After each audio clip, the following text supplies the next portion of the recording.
नमस्कार दर्शकबिन हार्दिक स्वागत छ यहाँहरू सम्पूर्णलाई शुभ बिहानीमा निकै नै महत्त्वपूर्ण खबरका साथ उपस्थित भइसकेका छौँ। हाम्रो मेहनतको लागि एउटा सानो लाइक र च्यानललाई सब्स्क्राइब गरी साथै छेउमा रहेको बेल आइकनलाई दबाई अलमा क्लिक गरेर साथ दिन नबिर्सनुहोला। आउनुहोस् अब समाचारतर्फ लागौँ।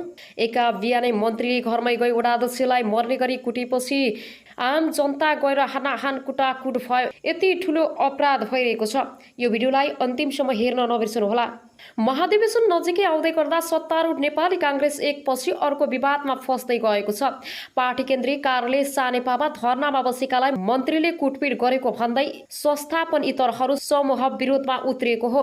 काङ्ग्रेस वरिष्ठ नेता रामचन्द्र पौडेल समूहले नेता डाक्टर उमेश कुमार सिंहको नेतृत्वमा बिहिबार पार्टी केन्द्रीय कार्यालय सानेपामा धर्ना दिएको छ। उक्त धर्ना कार्यक्रममा अहिलेसम्म नेताहरू प्रकाशमान सिंह र डाक्टर शेखर कोइराला पुगेका छन्। धर्ना कार्यक्रमलाई नेता सिंहले सम्बोधन गरेका छन्।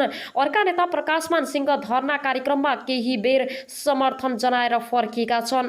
उक्त धर्ना कार्यक्रममा वरिष्ठ नेता पौडेल पनि पुग्ने कार्यक्रम छ। प्रदेश 2 का युवा तथा खेलकुद एवं महिला बालबालिका मन्त्री वीरेन्द्र प्रसाद सिंहले सर्लाहीको बरहथवा नगरपालिका 4 का वडा अध्यक्ष लाखेन्द्र महतोलाई सानेपामै कुटपिट गरेको आरोप लागेको छ। यी दुईजना बीच क्रियाशील सदस्यताबारे विवाद बढेको थियो।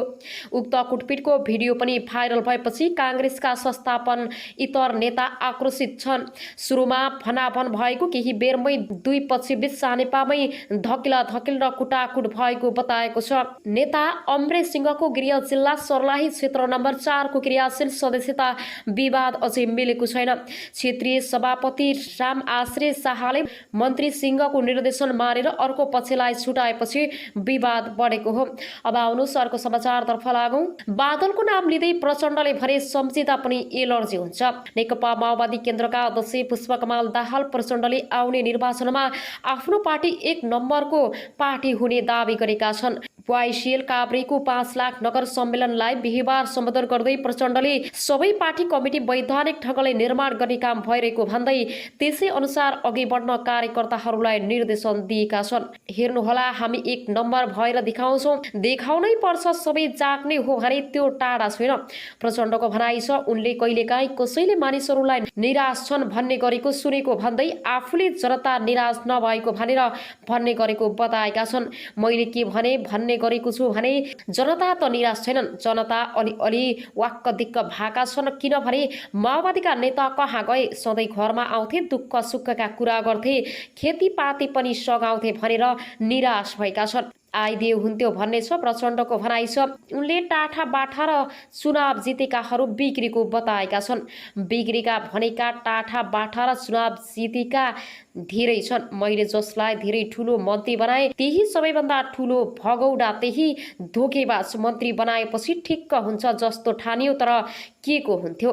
प्रचण्डले प्रश्न गरे। उनले टोप बहादुर रायमाझी र रामबहादुर थापा बादको नाम लिँदै भने त्यो टोप बहादुर भन्नेलाई मैले कतिचोटि मन्त्री बनाए, अहिले त कहाँ? हेर्नुहोस् त, त्यो बादल मेरो हिजोको साथी बढी त भन्दिनँ, अहिले तर एलर्जी हुन्छ। सम्झिँदा पनि कहाँबाट ल्याएर गृहमन्त्री सुदे सरकारको तपाईँ नेतृत्वमा गर्नुहोस् भनेर बनाएको त हो। अब आउनुहोस् अर्को समाचारतर्फ लागौँ। राष्ट्रपतिबाट बजेट प्रमाणीकरण सरकारलाई भोलिदेखि खर्च गर्ने बाटो खुलाएको छ। दुवै सदनबाट पारित भएको विनियोजन विधेयक राष्ट्रपति विद्यादेवी भण्डारीबाट प्रमाणीकरण भएको छ। राष्ट्रपति कार्यालयको अनुसार सभामुख अग्नि प्रसाद सापकोटाले प्रमाणित गरी पठाएको विनियोजन विधेयक बजेटलाई भण्डारीले प्रमाणीकरण गर्नु भएको छ। विनियोजन विधेयक बजेट प्रमाणीकरण भएसँगै सरकारलाई भोलिदेखि खर्च गर्ने बाटो खुलेको छ। बजेट पारित नहुँदा गत भदौ 30 गतेदेखि सरकारी कोषको रकम खर्च गर्न नमिल्ने भएको छ। अब आउनुहोस् अर्को समाचारतर्फ लागौँ। भ्रष्टाचारको अखण्ड सबै पदाधिकारी विवादित भएका छन्। जनताको उपचार गर्न र चिकित्सक उत्पादन गर्न पूर्वी नेपालको धरानमा स्थापित बीपी कोइराला स्वास्थ्य विज्ञान प्रतिष्ठान भ्रष्टाचारको अखण्ड बनेको छ। मुलुकको पहिलो जननिर्वाचित प्रधानमन्त्री बीपी कोइरालाको नाममा स्थापित विश्वविद्यालयको निकासा पछिल्लो 2 वर्षको अवधिमा 3 उपकुलपति भ्रष्टाचारको आरोपमा मुछिनेले त्यही सङ्केत गर्छ। 2076 साल असार 26 गते प्रतिष्ठानका तत्कालीन उपकुलपति प्रा डाक्टर राजकुमार श्रैनियार 8 लाख रुपियाँ घुससहित पक्राउ परे। प्रतिष्ठान प्रतिष्ठानको भवन निर्माणले ठेक्काको कमिसन लिने क्रममा उनी निवासबाट पक्राउ परेका थिए। त्यसको 3 सातापछि अघिल्ला उपकुलपति बलभद्र प्रसाद दासमाथि 4 करोड भ्रष्टाचार मुद्दा लाग्यो। दुवै मुद्दा विशेष अदालतमा विचाराधीन भएका बेला नयाँ पदाधिकारीहरू पनि रत्तीभर डराएनन्, अनियमितता गरिरहे। सरकारले गठन गरेको कार्यदलले उपकुलपति ज्ञानेन्द्र गिरी भ्रष्टाचारको आरोपबाट उम्किन नसक्ने गरी सरकारलाई मङ्गलबार प्रतिवेदन बुझाइसकेको छ। अख्तियारले गम्भीर रूपमा छानबिन गर्ने हो भने अहिलेका उपकुलपति गिरी सहितका पदाधिकारी जोडिने ठाउँ नै छैन। कार्यदलका एक सदस्यले अनलाइन खबरसँग भने राजनीतिको आडमा नियुक्ति भएपछि मलाई जे गर्न पछि छुट हुन्छ भन्ने सोचले यस्तो अवस्थामा पुर्याएको हो। उनी आफू त बदनाम भए संस्था समेत खराएसी बनाए। स्त्री रोग विशेषज्ञ समेत रहेका डाक्टर मोहन चन्द्र रेग्मी फिस्टुलालाई रोग विशेषज्ञ हुन विशेषज्ञहरूको समुदायमा उनी राम्रा प्राचीन व्यक्तिको रूपमा चिनिन्छन्। बीपी कोइराला स्वास्थ्य विज्ञान प्रतिष्ठानमा कार्यरत रहेका उनलाई कता कता कार्यकारी र व्यवस्थापनका पदमा जाने महत्त्वाकांक्षा बढ्यो। प्रतिष्ठानका उपकुलपति डाक्टर ज्ञानेन्द्र गिरीसँग हिमचिम बढाएका उनले सुरुमा अस्पतालका निर्देशकको पद ताकेका थिए। अस्पतालका निर्देशक गौरी शङ्कर शाह आफैमा योग्य नभएको जानकारहरू बताउँछन्। उपकुलपति गिरीको साथमा शाहलाई पदमुक्त गरेर अस्पताल निर्देशक पदमा जाने रेग्मीको प्रयास सफल हुन सकेनन्, तर त्योभन्दा माथिल्लो रजिस्टर बन्न सफल भए। सुरुमा उपकुलपतिसँग मिलेर काम गर्नुभयो, पछि अधिकारहरू नदिएपछि विरोधमा उत्रिनु भयो। प्रतिष्ठान स्रोतले भन्यो त्यत्रो राम्रो छवि बनाएको मान्छे बेकारमा अनियमितता र जालझेलको मतियारको रूपमा मुसिनु भयो। अहिले अख्तियारमा रेग्मीमाथि समेत छानबिन चलिरहेको छ। प्रतिष्ठानका उपकुलपति ज्ञानेन्द्र गिरीको किस्सा अझै रोचक छ। लामो समय कोशी अञ्चल अस्पताल विराटनगरका काम गरेका गिरीले सेवाकालको अन्तराधीर सुनिल शर्माहरूसँग मिलेर नोभेल मेडिकल कलेज खोलेर संस्थापक अध्ययन पनि भए। शर्माको समूहले चेपुवामा पारेपछि उनी कौडीको भावमा शेयर बेच्ने बाध्य भए। त्यसपछि गिरीले अख्तियारका तत्कालीन प्रमुख लोकमान सिंह कार्कीका नातेदारसँग मिलेर विराट मेडिकल कलेज खोले। लोकमानको शक्तिको आडमा विराट मेडिकल कलेजले काठमाडौँ विश्वविद्यालयबाट विस्तारित कार्यक्रममा नाममा सम्बन्ध पार्यो। गिरी काङ्ग्रेस नेता शेखर कोइरालाका नजिकका कार्यकर्ता थिए। प्रतिनिधि सभा निर्वाचन 2074मा काङ्ग्रेसले सुनिल शर्मा मोरङ 3मा उम्मेदवार बनाएपछि गिरी कोइरालासँग मिचिए। आफ्नो पुरानो पद्धतिलाई टिकट दिएको झोकमा उनले सुनिल शर्माका प्रतिस्पर्धा उम्मेदवार बनेका नेकपा एमाले नेता भानुभक्त ढकाललाई निर्वाचनमा सघाए। त्यति बेला गिरीले ढकाललाई सबै रूपमा सहयोग गरेको जानकारहरू बताउँछन्।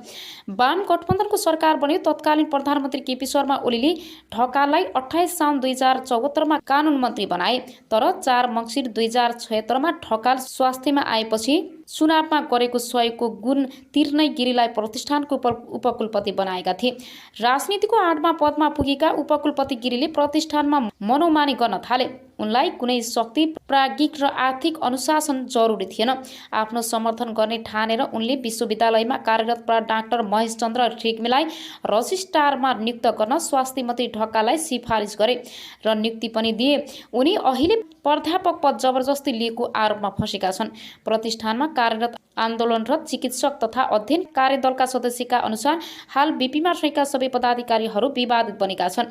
तुलनात्मक रूपमा राम्रो छवि मानिएका रेजिस्ट्रार डाक्टर गुरुप्रसाद खनाल पनि नियमित उपकुलपति हुँदा अनेक विवादास्पद निर्णयमा संलग्न रहेको पाइएको छ। कुनै प्राज्ञिक पृष्ठभूमि नभएका अस्पताल निर्देशक डाक्टर गौरी शङ्कर शाह खरिदमा मात्रै रुचि राख्ने पदाधिकारी मानिन्छन्। प्रतिष्ठान स्रोतले भन्यो प्रशासनिक दक्षता नभए पनि उनलाई खरिदको काम र कमाई हुने क्षेत्रमा औधी रुचि छ। उनको पदावधि केही महिना बाँकी छ।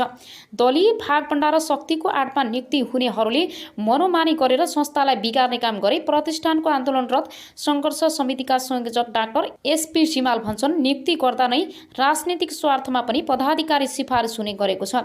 उनीहरूले शक्तिको आडमा अनियमितता गर्ने कुनै नौलो कुरा भएन। हरेक पटक दक्षता र क्षमता भन्दा पनि राजनीतिक संरक्षणका आधारमा पदाधिकारी नियुक्ति भएका छन्। 2050 सालमा स्थापना भई 55 सालदेखि चिकित्सक शिक्षामा स्नातकोत्तर तह सञ्चालन गरिरहेको प्रतिष्ठानले पूर्वी नेपालका विभिन्न जिल्लाहरूमा चिकित्सा सेवा र दन्त चिकित्सा सेवा दिइरहेको छ। आफ्नो क्षमताको 3 गुणासम्म बिरामी जाँच्ने अस्पताल भएको प्रतिष्ठानको पछिल्लो समय आम्दानी घट्दो क्रममा छ। शैक्षिक गुणस्तर खसेको छ। नियमित जसो आर्थिक नियमितता हुने गरेको छ। प्राज्ञिक काम कारबाही तहस नहस छ भने अस्पतालमा बिरामी फेरेर रेफर गरेर कमिसन लिने प्रवृत्ति मौलाएको छ। पदाधिकारीहरूको असहमतदारी र झैझगडाले स्थिति झन तनावपूर्ण बनेको छ। बेथिति मौलाएको प्रतिष्ठानमा एकै वर्षमा 48 करोड रुपियाँसम्म बेरोज निस्किएको छ। 2 अर्ब 20 करोडको बजेटमा 70% रकम चालु प्रकृतिका काममा खर्च हुन्छ। प्रतिष्ठानमा आवास छ तर बाहिरका मानिसहरू बसेका छन्।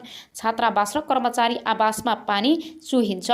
नर्सिङ स्टाफलाई आवास छैन तर संस्था बाहिरका व्यक्तिले आवास पाएका छन्। निवासमा अस्पतालमै काम गर्न जुनियर रेसिडेन्टलाई मासिक 4000 भाडा असुलिएको छ।